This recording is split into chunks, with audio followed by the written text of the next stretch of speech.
The amalgamation in 1914 was a mistake, but the dissolvement of regional government by the northern military junta was actually a deliberate effort to enslave Nigerians to the hand of Fulani jihadis. And it's very clear. We don't have a country. We only have a system called Nigeria, a collaborator to Fulani jihadis. That is why Fulani are killing people. They are on rampage, killing people from north to south and to west, and nothing is being done. And the cowards and the fools we gather in Abuja calling them legislature, they are actually part of the problem, because they couldn't actually make legislation to ban open grazing and for Fulani to ranch their cow. That would have actually stopped the escalation of killings of Nigerians by Fulani jihadis. Today, Tiwa Danjuma said that any cleansing and that the Nigerian military are aiding the Fulani jihadis for killing Nigeria, nothing was being done. Commando Kunle Olawumi also made it clear that the idea of Islamizing this country is actually an engineering plan. Nobody said anything to it. And today, what is even surprising, that you will find out that most of the Fulani jihadis will come on national tele, make statement, make unguided statement, and no single invitation by DSS. El-Rufai did that in channel television. It was on media that he was paying international Fulanis that were killing and unkilling Southern Kaduna people. DSS never invited El-Rufai. Sheikh Gumi was actually the unprovoked. He was actually asking for pardon on unprovoked Fulani people. And he was snapping selfie with this Fulani bandit. He was on national tele making unguided statement. No single invitation by the same DSS. But I remember when Apostle Johnson Suleiman told Nigeria to protect themselves, DSS invited him. Prophet Isa Al-Buba, when made such statement, DSS invited him. Does that mean that Fulani are more Nigerians than other Nigerians, or they are more citizens than other citizens? Or what is going on in this country? It is high time for all Nigerians to wake up and call for the restructuring of this country, or this country should be restored the way it was before 1914, so that the madness going on in this country and the madness going on in this country must stop. Some people should not be more Nigerians than other Nigerians. Some people should not be more citizens than other citizens. And that is the way this country should go. Enough is enough of killing of our people. Killing in Benue, killing in Plateau. Even when you go to far north, even the Hausas are not actually spared. The Fulani are killing Hausa in Basare, Funtua, and Molufashi. You go to Gobir in Sokoto, the emir of Gobir was killed by the same Fulani and his people were being killed. Fulani killing Hausas. You go to Zamfara, Sokoto, Katsina, it's the same thing. Are the Fulani more Nigerians than others? Nigerians, we need to wake up and put a stop to this rubbish and nonsense going on in this country. Come, let me tell you the major problem of Nigeria. The major problem of Nigeria is northern part of the country. Northern Nigeria are the major problem of Nigeria. If you want to see conflict, northern Nigeria. Rape, northern Nigeria. Refugees, northern Nigeria. Thieves, in fact, if you want to see thieves stealing on an industrial scale, come to northern Nigeria. Thieves fully engaged in primitive accumulation, come to northern Nigeria. In fact, I am from northern Nigeria. I am proud to be an indigene of Borno State. I am from Borno State. I am proud to be an indigene of Borno State, from the northern part of the country. But I want to tell you that the major problem of this country is northern part of the country. These are people, if you want to see hatred, if you want to see conflict, if you want to see nepotism, cronyism, any other thing you can label. In fact, if you carve out southern part of the country from Nigeria and give it 10 years, they are going to be recognized among community of nations because of the development they will have. 70% of the people who govern this country are from the northern part of the country. But if you want to see hunger, starvation, and any other thing, it's from the north. Why? We are the major problem. But our people doesn't want us to be speaking the truth. And that is why we continue to somersault in this kind of issue. Well, I'm going to be brutally frank with this one. I know I'm going to let the dogs out, right? But it doesn't matter. The fact is, I've already been considered to be sponsored. I've been sponsored to divide the North. Well, let me do more justice to that. The fact is, for we to have a fair and a progressive Nigeria, northern politicians will have to stay off power for at least 15 to 20 years. That is just the truth. Because let's face it, what has northern leadership brought to even the north itself? Nothing but abject poverty, insecurity, religious intolerance. And let's face it, the glamour for all this one north, true northerner, we are all northerners, I just feel is geared towards one thing. What is that thing? Grabbing back power from Emiloko. But the fact is, as it turns out to be, Emiloko seems to be very good at his game. Very good. Like 20 steps ahead. In short, this is one of the most interesting elections that I am looking up to seeing. Because for the very first time, the northerners have been conditioned into a situation that they don't know the way around it. Coalition is going on, you go front, you go come back or whatever. But I think that is actually what suits the northern politicians. They have to embrace the fact that it's not all about only them anymore.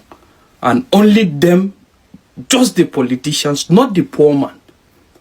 Because, let's face it now, what has been their intervention so far in regards the insecurity that's ravaging the north?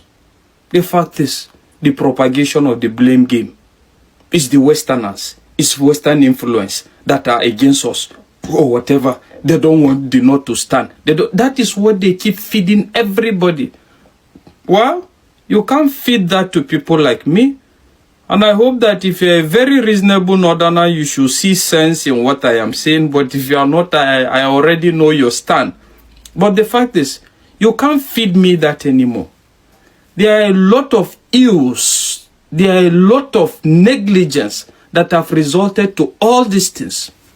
Look at what your leadership has brought so far. Insecurity, abject poverty, in some certain places, they trying to have an establishment of a religious belief while leaving people in poverty. That is what you have done.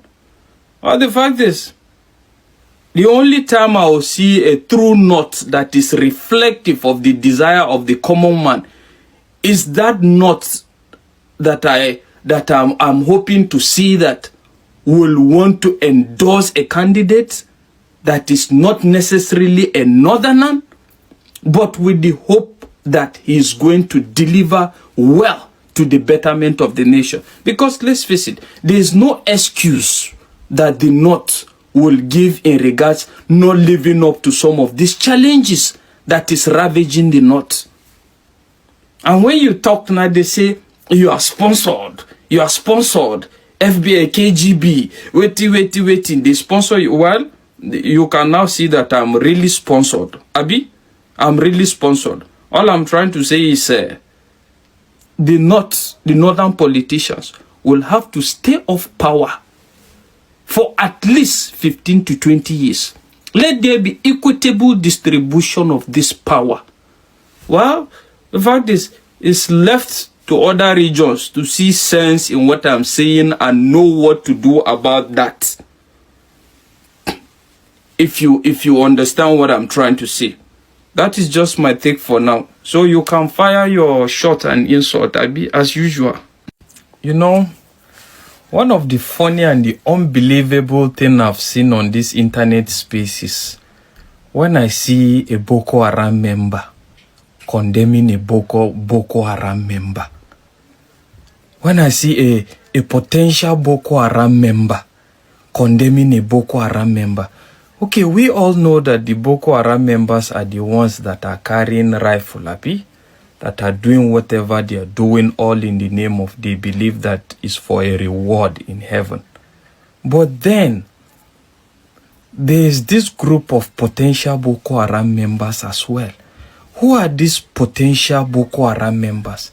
The potential Boko Haram members are any group of people or anybody that believes that his religion is the only religion that everybody must do, and is the only religion that will take him to heaven. Anybody that conceives that is a potential Boko Haram member. The difference between you and the person carrying rifle and unaliving people at the moment is just the enabling ground. Possibly that one don't come off fear, throw away fear totally for a mind, and he get the enabling ground.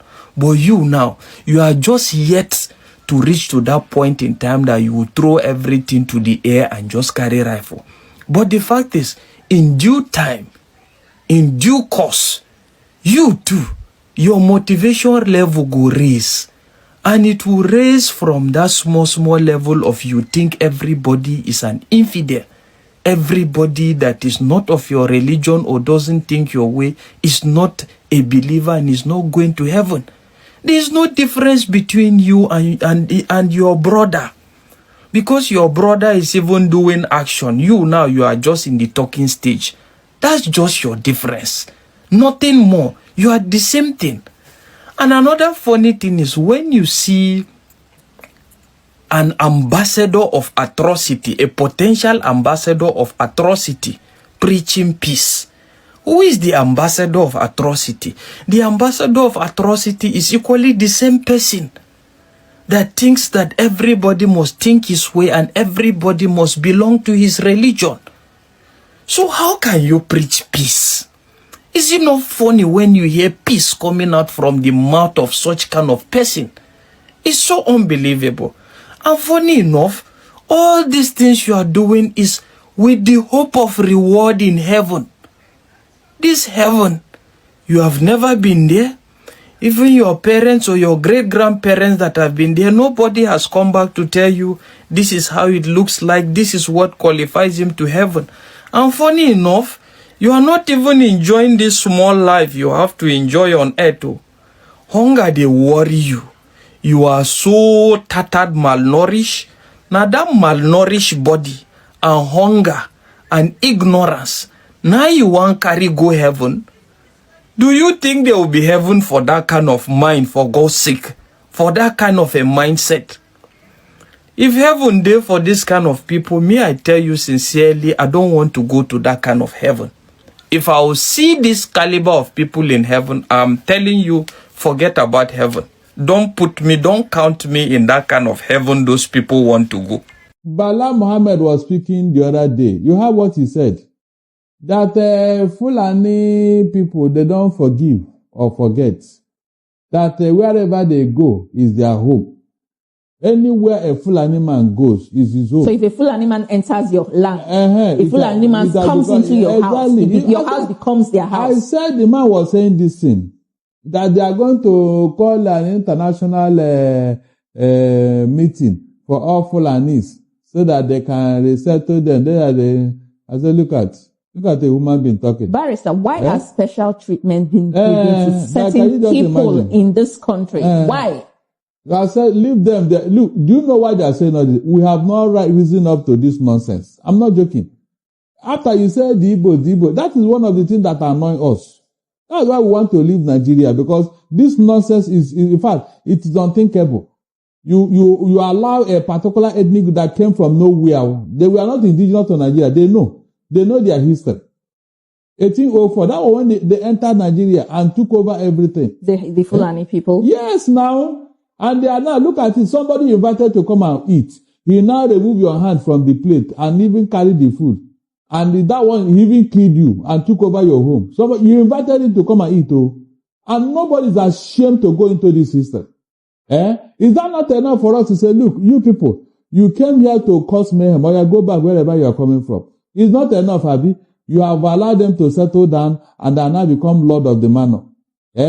Why is it that people they are not willing to say this thing as it is? If it is the other way around, will they tolerate it? No, tell me. We have allowed these people to do whatever they like, say whatever they want to say, with impunity and arrogance. That's because you and I, we have allowed it for a long time. For a long time. The day people will rise up to this nonsense, I hope they will wait to. I hope they will wait to face the consequences. The day people will rise up and say, look, enough is enough. Not this enough is enough. They are telling us now by lip service. No. when we say enough is enough, we name enough is enough. That day everybody will be on the run. That's the only way to settle this matter.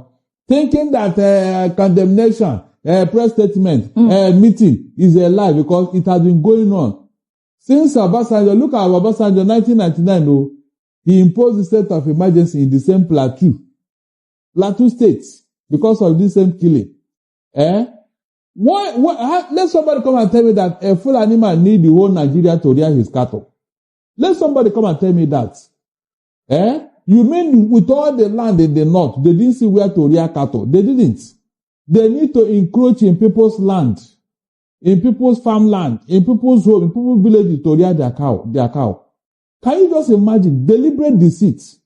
Barrister, do you know that this does not even stop in rural areas, or it isn't particular about Plateau State and Brethren State. In Abuja, which is the federal capital territory, Barrister Hansen, we've seen cows roaming around the streets of Abuja. Cars have to stop for cows to pass. That is how it is. That is how bad it is in our capital territory, Barrister Darlington. And I saw a video, a statement by a Ghanaian politician saying that in Ghana, if they dare see cows roaming along the street, that they're going to give it up to people who are the needy for them to eat. So why do we not have a stringent measures in Nigeria to curb these things going on? In Ghana, they went there to do this nonsense over there. This Mahamana, in his first comment, that was when this thing happened. He drew a line and dared them to cross it. The court of Ghana ruled against them that they have no right to roam over the place. The IG of police in Ghana said, if you can shoot more than us, come out. Problem is with these things, these same Fulani herdsmen that are claiming to be so, they ran away from Ghana. I said they ran away. Those that remain now beg them to give them a land where they can rear their cattle. Ghana, our neighbor here. Our neighbor here. But in Nigeria, all right, Barrister, because you have allowed it. Before we wrap up, let's look at what the NLC is saying about unemployment in Nigeria. They're saying that the high rate of unemployment in the country has attributed to the escalating happenings around kidnapping, militancy, and all other social vices we have going on in the country. Do you share the same thought? I disagree. What is fueling this in is what? Injustice. Simple. Injustice. Like what's going on in Rivers State now. Is it not injustice? If militancy start there now, you say it because of unemployment. How about kidnapping? How about kidnapping? It's one part of it now. It's one part of it. The society is unequally distributed. Yes, the resources of the state is unequally distributed. One man may have the whole money for a state in his pocket. Is that not unfairness? Is that not injustice? If this wealth is evenly distributed, people will have enough. They won't go into kidnapping for ransom. At least you are sure of 3 square meal a day. Just like in other claims. So what are you saying? You mean Nigeria is so poor that they cannot feed their people? No. The money is in private pockets. It's as simple as that. And that's why people are now fed up. They now said, okay, since people are stealing from the government, let me find a way to take care of myself. Right. Welcome back to Local Genome, my people. As you all know, our problem began in this country when we were amalgamated together, when the Northern Protectorate and the Southern Protectorate were brought together to form Nigeria. That was the beginning of our problem.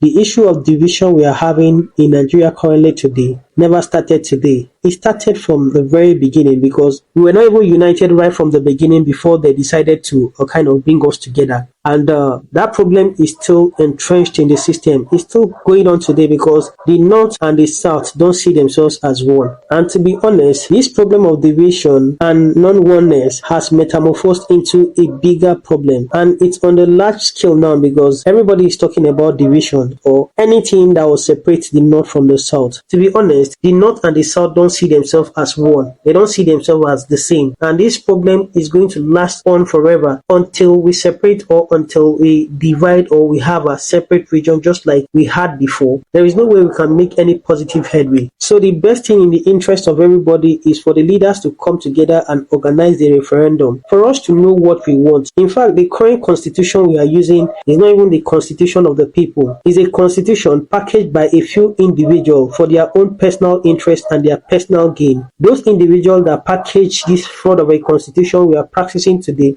are still the people controlling Nigeria via proxy today. They are the kingmakers of Nigeria today, and whatever they say in Nigeria today stands. So how can we have a country like this and we call it a country, and you want us to develop as a nation where a few can call the shots, and where tribalism, regionalism, favoritism thrive as if we don't live in the same country? There is no way we can make any progress. So unless something is done to separate us, unless something is done to address these key challenges that we are having in Nigeria, there is no way we can make progress. And one of the ways that these challenges can be solved is going back to regional system of government that we've been clamoring for. I know it's actually part of restructuring, but if you look at the restructuring some people or some region are clamoring for, it's not anything that will give full control to every region or to every administrator of every region. The idea of a restructured Nigeria of a Southerner is different from the idea of a restructured Nigeria of a Northerner. So you see, this difference spurs from our individual interest. Everybody wants to benefit from one Nigeria or even whatever restructuring they are planning to do. Every region wants it to be in their own interest. So the perfect way to solve this whole problem is to go back to regional government or to divide the country. That's what I have to say about this. Kindly drop your opinion in the comment section, and if today is your first time to visit our channel, please kindly like, share and subscribe to our channel.